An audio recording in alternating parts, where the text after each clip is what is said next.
Hi, FAQers. Welcome to episode 6 of Food FAQ with Mariela and Eric. Hey, Keith. How you doing, Mariela? So today we're going to get right into the sucker. We're going to talk about kitchen basics equipment, pans, handheld electronics. What do we need in the kitchen? Where are we going to start? All right. So we're going to start first with like some pots and pans and things like that. So people want to know what I need to keep in their kitchen collection. So I kind of broke it down to like 4 basic things I think a person needs to start out their kitchen. So let's jump into it. So 1 is a saucepan. So you need like a saucepan, a big one. So, a big one, you guys. Big. Madi, like, so talk about a saucepan. Like, what do you mean by saucepan? So like imagine a large frying pan, but with tall sides, maybe at least like 4 to 5 inches tall, and a big handle where you can contain like a sauce, a pasta, deep fry a cutlet, or saute something, or add pasta and sauce all in one spot. Like you need like this. This is like your multi-purpose pan, right? Absolutely. Yes. And yeah, we're gonna get into this, but we'll get into it with a frying pan. But we also need a frying pan too. Yes. So why do we need a frying pan and a saucepan? Okay, so I find that a frying pan is useful when I'm literally just frying, right? If I'm just going to make a chicken cutlet or something, it's easier for me to use the pan because the sides are shallow and it's a little bit easier to get things in there and get them out. Where with a saucepan, cutlet. Are you hungry for chicken cutlets? That's like really the only thing I fry with any regularity. And yes, I love a chicken cutlet. Like you can never get me to say no to a chicken cutlet. You make a really good chicken cutlet. Right. Which I talk about, I think, a lot. Yeah, twice already right now. You're like, you know what? I need one of those chicken cutlets. Oh my God, so good. Do you use a frying pan? I do. I have a frying pan. I don't really fry much, but I do have a frying pan. Frying pan's also easy to like saute things in also. I mean, that's like, a very shallow type of frying, but saute things if you're making like ground meats or stuff like that, or just penning something, I use a frying pan. It's a good quickie. Yeah, it is. If I'm like, like my saucepan, if I'm like doctoring up a jar of sauce, because I do use jar sauces on weeknights. Yes. So when you doctor it up, because you don't just eat it right out of the jar. That's blasphemy. It is. It's food FAQ blasphemy. So saucepans, I use it for that. The big thing is also, by the way, if you're out there buying new pans and new pots, it would be really helpful if that saucepan or that frying pan can go directly into the oven too. And with a lid. Yes. And with a lid. Yes. So good. Lids are sexy. What'd you say? Lids are sexy. Yeah. I find them to be very hot. Don't kink shame here, Mariela. So it needs to go into the oven. Just because there's gonna be recipes we're going to talk about where you're going to penne something, get things kind of crispy, and then get them into the oven. We won't be talking about that today, but no. Soon. But there it is. All right. Boiling pot. So like, what do you mean by this boiling pot? It's like a big pot. Right. That you can put a lot of water into it and boil stuff. Like potatoes. Potatoes, things like that. Rice, It's actually really versatile. You can use a boiling pot when you're making, like we talk about pasta sauce a lot, when you're making like a weekend sauce or something like that. You just need a big pot to do it in. You just go ahead and use your boiling pot. I'm a firm believer where pots are multifunction. I agree. So you don't have to have one thing. Absolutely. And on that same thing, like when I first started like building my kitchen, I thought I would have to buy like a fancy set. Where in actuality, you can go to TJ Maxx or whatever place and buy these like pans. They could all be silver or whatever and kind of be in the same family. They don't have to be a matching set. And you can just buy these 3 pieces and you would be fully equipped. Basically, you don't need a set of Le Creuset. You don't need them because they have all these little ones and big ones and all they do is take space in your kitchen. And space is at a premium in my house. Yeah, me too. Although I would love a Le Creuset set, but that's later on in my career. Yeah, when you have the kitchen where you can hang it off like the ceiling. Like that's my dream. That may never happen for me, but yes, I understand. Dream big, Eric. Okay, dream big. You're right, Mariela. I'm here to encourage you. And what else do we need? We need a baking sheet. That's important. Like a cookie sheet, right? Right. Just like one of those big silver baking sheets you see. In all honesty, you can buy a baking sheet at a grocery store. You can. I go through baking sheets pretty quick. That might be me. Maybe I don't take care of them as much as I should. Yeah, I think it's you. Thanks. It is me. And one thing I've actually learned, I do not put baking sheets in the dishwasher. It ruins them really fast. Yeah, I don't have a dishwasher. I keep things in my dishwasher, like my Tupperware. I don't believe in dishwashers. Wow. The silence is deafening. You run a dishwasher for a fork. I couldn't live without a dishwasher. Listen, my mother, like when dishwashers first came out, like in the 80s, not lying, had her entire kitchen redone to fit a dishwasher in. She was like the shame pioneer. of the Cuban community who still doesn't use dishwashers. She was like the shame of it in the 80s, like massive dishwasher in there. So I love my dishwasher. So basically what we're getting down to is if you're out there to start out your kitchen, if you're out there to create a kitchen, you can create it on a great little budget. All you need are these 4 basic items: a saucepan, frying pan, boiling pot, and a baking dish. The only thing that I would highly suggest, saucepan and frying pan, make sure that you can put it in the oven. That will set you back a couple more dollars, but it's 1,000 times worth it. It's completely worth it. You do not have to buy a $600-700 pan. No. But spend a couple extra bucks, get the one that you can throw into the oven, and it's going to make a big difference. I still have I bought an odds and ends kind of set when I first got married, and I still use it. And I bought it at like TJ Maxx. So I recommend it because I know that it actually does work. Absolutely. And to extend the life of your cookie sheets, aluminum foil, right? On the bottom. And then aluminum foil or parchment paper. I use do both parchment paper now. a lot. Mm-hmm. Yeah. I used to just do aluminum and everything would stick. And then I discovered that if you layer them, nothing will stick. You will be like Teflon Don, baby. Parchment paper is amazing. And you get a lot of parchment paper at the dollar store. That's where I buy mine. Yep, me too. And the bomb. But not aluminum. Aluminum sucks at the Dollar Tree. Sorry, guys. You know, Mariela, you're going to come to my Dollar Tree. I'm a snob. I hate when the aluminum foil breaks and it's super thin. I'm like, I digress. Okay, how about what? I don't like aluminum foil, but we'll talk about that another day. How could you not like aluminum foil? But absolutely, we'll talk about it another day. Talk about another day. I want to move on to electronics. What do you think, Keith? What are the main electronics that we need in a kitchen? All right. So the 4 electronics that I think we should focus on, okay, is a stand mixer, like a KitchenAid stand mixer. Mm-hmm. Okay. An immersion blender. These are blenders that you hold with your hand and you immerse it into food to blend it. A regular just standing blender, you know, the kind you make like margaritas with. Or daiquiris. Or daiquiris. And a food processor. Okay. So I'm going to tell you something. Yeah. A stand mixer, like a KitchenAid stand mixer. To me, that is like the queen of all kitchen products that you can have. It's a trophy. It is a trophy. It literally sits out on my kitchen counter. You've seen it. It just sits out on it. Mine too. Do you need all these things, Mariela? No, you don't need all these things. No. If you have a couple extra bucks and you want to buy some of these things, do it. Mm-hmm. I am on my second KitchenAid stand mixer, probably in the past, I don't know, 15 years. The first one was a gift. That was a hand-me-down. And the second one Ryan bought me for Christmas 2 years ago when the other one died. So they do last a really long time. Yes. But unless you're like an avid baker and you're baking multiple times a week or whatnot, you may not need to spend the $400. Right. It's a luxury, 100% luxury. It is a luxury. Not necessary. However, if you're going to make a lot of cookie dough like I do to freeze, it's the only way I do it because it makes life easier. It absolutely makes life easier. I'm not going to lie. If you're going to bake and you want to really bake and get in there or make bread, it's super helpful for that as well. Then go for it, but absolutely not necessary. One thing we can say about the stand mixer is the stand mixer itself is quite expensive, but the attachments are not too expensive. You can have a pasta attachment, meat grinding attachment, an ice cream maker attachment. So I think it can pay off just depending what you're going to do. But I totally agree with you. It's a luxury. It's not something that you absolutely need.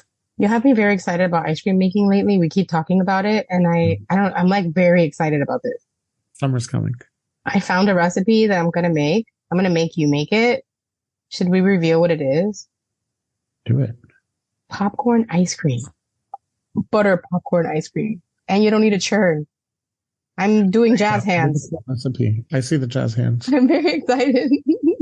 Mine was a tangerine sorbet. Oh, that sounds so good too. We should do, okay, we're going to do this. We're going to recipe swap it and we're going to talk about how delicious it is because I know you're going to end up liking it. I'm a little sus on this one. Oh, I want to look at the cool kid over here, huh? I know. I was about like to say that. We're going to say sus for the young kids out there. So, all right, next, immersion blender. Okay, so I just got into the immersion blender game. Actually, now that we're talking about this, and I bought like a little set from Target that came with the immersion blender, a little smoothie container, and a little chopper. Okay. And it all uses the same handle interchangeably. And it was like $30. And I gotta tell you, it was a pretty decent investment, which I have used over and over again. And it's really good for soup. If you want to make a creamy soup, I dig it. It sucks at making a smoothie though. Not gonna lie. I'm not into the immersion blender game. Yeah, you're not a souper. I like soup. You're old. Yeah. I'd love an old lady lunch that consists of like a good crunchy bread and a soup. I'm in heaven. Absolutely. But not necessary. Just got it. I'm 40 something. Don't need it, but I like it. 42. Anyways, so what about just like a regular blender? They're super useful. I think I've always had a blender on hand. I think everyone does, right? Right. I would really love like a Blendtec blender. Oh, but again, you know the one I want? The one with the stick. What is it called? Blendtec. No, man, it has another name, but sure, it's like the fancy kinds. Man, those look good. Like they could freaking destroy a can or something. Some of them can freeze things too. Oh, yeah. Man, what's the name of that blender? I gotta look it up. But yeah, I love those so much. But I don't have one. So expensive. I don't have an expensive one. I just have a regular blender because I just make margaritas. That's all I use it for. I don't use it for really anything else. Margarita exclusive blender. No. I also make a flan in a blender. Oh, yeah. And we'll talk about that another day, but I do make a flan. You actually gave me the flan recipe. Did I? You did. Man, I'm good. Past me is amazing. Amazing. Food processor. Okay, talk to me. You have one? Nope. Okay, so my mom gave me one as like an extravagant gift. I want to say, my God, it's been at least 8 years. It's a Cuisinart. It has all the attachments. It grates and shreds and whatever. It's a beautiful piece of machinery. It makes amazing hummus. However, all the little pieces make it a giant pain in the ass to clean, and I never take it out. It's like an act of God. Like it's something I really have to want to make to push it out of the cabinet and use it. Right. So not necessary, but I want to honorable mention little cheapy food choppers. So like $10-15. I think they're really great and super useful. Yeah. And I think that is something that really helps you get cooking going. Like if you need to get an onion prepped real fast, I think that's something you could definitely use. I want one. I just haven't purchased one yet. Because I'll be honest, I just haven't justified buying one at the moment. And I'll update you. Yeah, it came with my immersion blender, which is why I have one now. But I have no regrets. No, I'm talking about a food processor. Oh, okay. No, yes. not your dinky little chopper. I'm talking about a dinky chopper. That's exactly right. That's a dinky chopper. That's I'm actually talking about a food processor, Mariela. Like, well, yeah, I think I've made pie crust dough in it before. It's a revelation. I mean, it does very beautiful, delicate work. I think if you're a real man, you should go. You're gonna have some big energy in the kitchen, Eric. You should definitely get a food processor. Okay.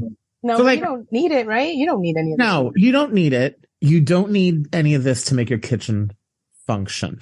But if we had to pick one, if we're going to spend money on one thing, well, what would it be? We didn't even mention the one thing I'm going to say. What are you going to say? I've had the same handheld beater since I was 10 years old. Oh yeah, those last a long time. 10. I'm only 15 now, but I was 10 when I got it. And let me tell you, these 5 years, it has really done amazing work for me. Right. That was like 20 years ago, Mariela, but longer. I was literally 10 years old. I still have the same one. My mom bought it for me as a gift. I've always loved cooking, and I still have the exact same beater, and it works beautifully. And I think that to me is the best piece of equipment that you could buy if you need it. I like that. But if we want to stick to an outline here, Mariela, out of not to rein you back in, out of a stand mixer, immersion blender, a regular blender, I would say, what do you say? Stand mixer. Yeah. Yeah. Because I feel the stand mixer can do almost everything, like minus chopping. I'm going to disagree with you. I'm going to say blender. I think a blender is more useful. Again, you can make a drink. You can make a soup. Margaritas. You can make a margarita. I think it's more useful. We're going to learn how to make margaritas here. Man, I cannot wait to have this with you because I'm very excited for summer. Us talking about stuff we're going to do soon because that's going to be that's going to be a lot of fun. Yes. Yes. But we're going to do good margaritas. You're going to see. When you come up here next, I'm going to make you some good margaritas. Okay. Well, I am going to be there with bells on. I'm going to be there with my, and you got those cute glasses from the Dollar Tree so you can put the pretty margarita, right? Listen, I did. And I got these margarita glasses from the Dollar Tree. They were like $5 at Target. And I went to the Dollar Tree. They were $1.25 and they're actual thick glass and everything. Run to your Dollar Tree and go get margarita glasses. They're cheap, but they're really nice. Yes, they're beautiful. And they don't sponsor us. However, they should because we have just talked, I don't know how many of their products, but they're really genuinely good products. Minus you bashing their aluminum foil, which sucks, and they should fix it, and then I'd buy it. That's why it's $1. That's bullshit because all the other things are $1 and they're amazing. So they could do better. Do better, $1.25 Tree. Yeah, get rid of that name. We know it's $1. It's a lie. So, hey, do you have a recipe today? I do have a recipe today. Is it like a beautiful springtime? I'm in love. It's a little springtimey. I was thinking about what I can share with everybody because there's a couple holidays coming up for multiple cultures. So I wanted to give something that can be used by one and all. Yeah, this is a really good one. So we're going to talk about something simple. I'm going to talk about how to make a glaze. I love a glaze. This glaze, let me tell you, Mariela, this glaze is really good on ham.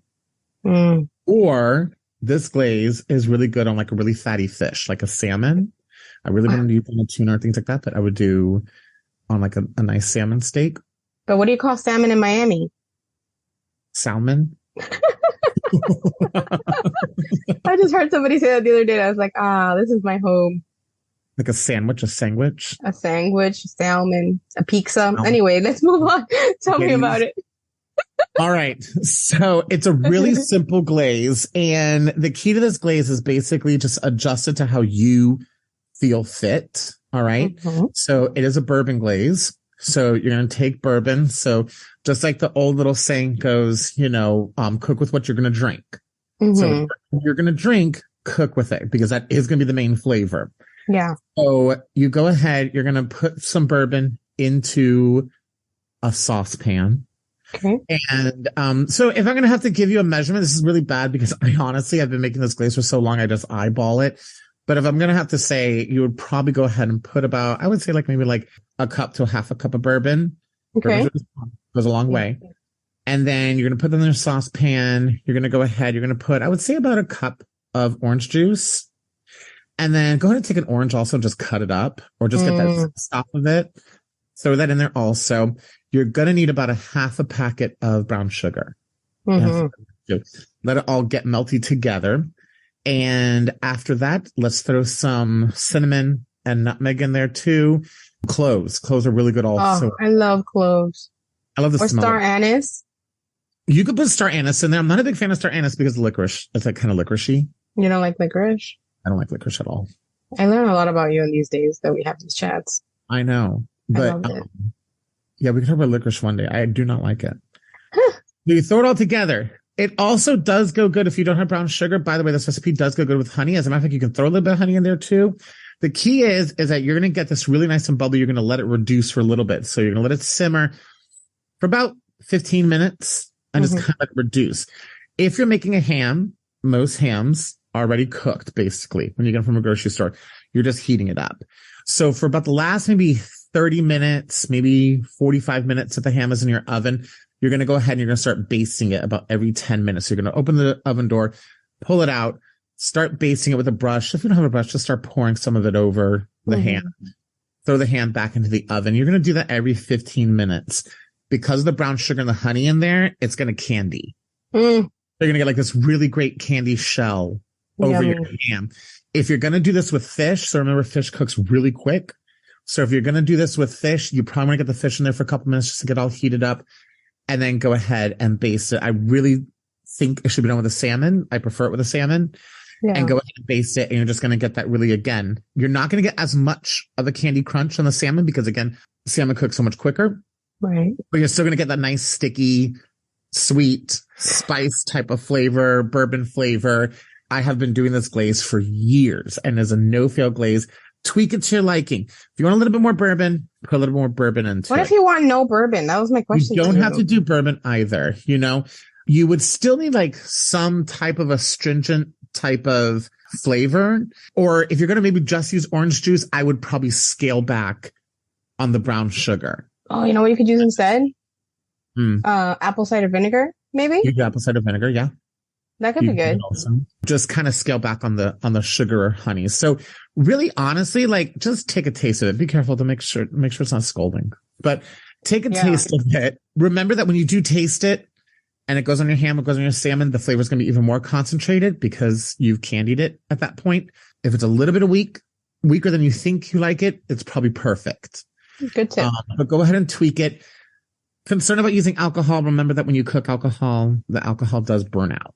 Yeah. So you're going to just get the flavor of it more or less. I only ask because we don't drink bourbon. So I don't know if I'm going to go out and buy it, but I can definitely use apple cider vinegar. You can definitely use apple cider vinegar. And remember, you can buy like a small thing of bourbon too. You know, True. I do keep it in my home because there's certain mixed drinks I like to make with it. But you've been to my home. It's not an everyday alcohol in my house. Right. So you can do that also. Do not use dark rum. I thought it would be okay one day. It's not. Why? Did it burn? It just didn't go really well. Maybe it burned really quick. Yeah. It didn't go very well with that. Oh, that's good to know. Okay. No. Well, I think that sounds delicious. And especially on the salmon, because it's like an everyday thing. And I would maybe be more inclined to buying bourbon if I knew I could use it on salmon. You know, because that's something that I'd eat at least twice a month. That sounds really good, Keith. But I would add the star anise. Really, really good. And if you just put like that salmon with that real wonderful glaze on it, and all you do is just put it over just white rice. Oh, that's what I love. Absorbs a little bit about that. Yes. So good. That's what I love about salmon, that you can literally put it on just plain white rice and broccoli, like that I steam in the microwave, which is my favorite way to cook broccoli. And it's dinner, and it's literally 20 minutes, and it's like fancy dinner in my house. Yeah. Well, that sounds yummy. I just recently it was my daughter's birthday, and I made a carrot sheet cake with cream cheese whipped topping, like the frosting. And it's a recipe I got from Bon Appetit. And what I liked about this particular carrot cake was that you don't have to, what is it? Is it shredding carrots or grating carrots? Like, what's the correct term? Shredding it? Okay. So you don't have to shred. What you do is you cut the thin carrots into small pieces and you put them in your blender. And we were just talking about this equipment.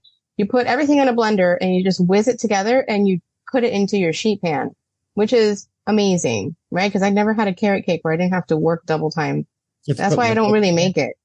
You have to put liquid in there to make the carrots like blend easier. Yeah, absolutely. There's oil and eggs and all like the fun stuff that you make cake with, right? I'm going to put the recipe in the show notes because there's no need for me to repeat all the stuff, but it's generally very basic ingredients.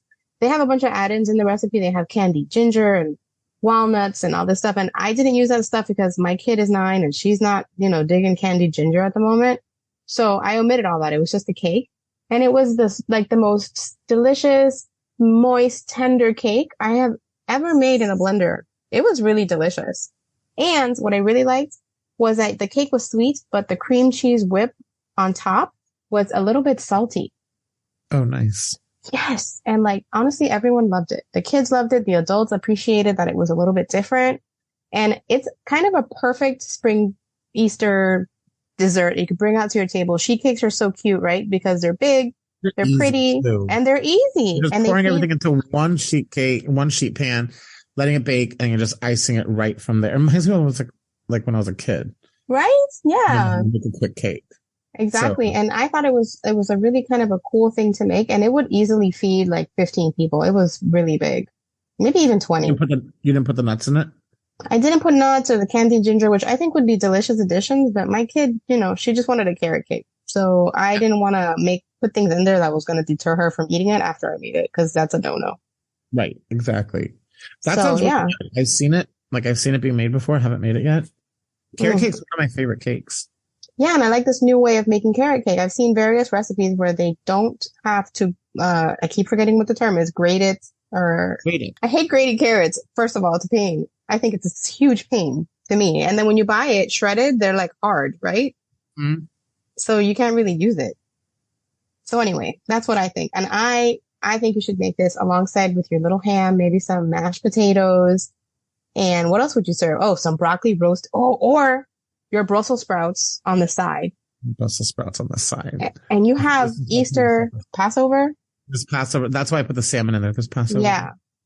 Like you have a complete meal here that's simple and easy and requires very little stress. And if you're going to make the Brussels sprouts, you can make the Brussels sprouts with the honey and then put the honey in with the glaze. So you're not buying 2 ingredients. Yeah, which exactly. Make sure, where honey is the best prices at Aldi. I always talk about this. Yeah, because it's like they have the good kind and it's like maybe $5 or $6. And yeah. So I hope we're inspiring you with our very fresh and funky, bushy-tailed spring recipes. I think this is going to be the end of our series where we tell you what to do in your kitchen and how to build it. But who knows? We're always full of good advice that nobody asked for.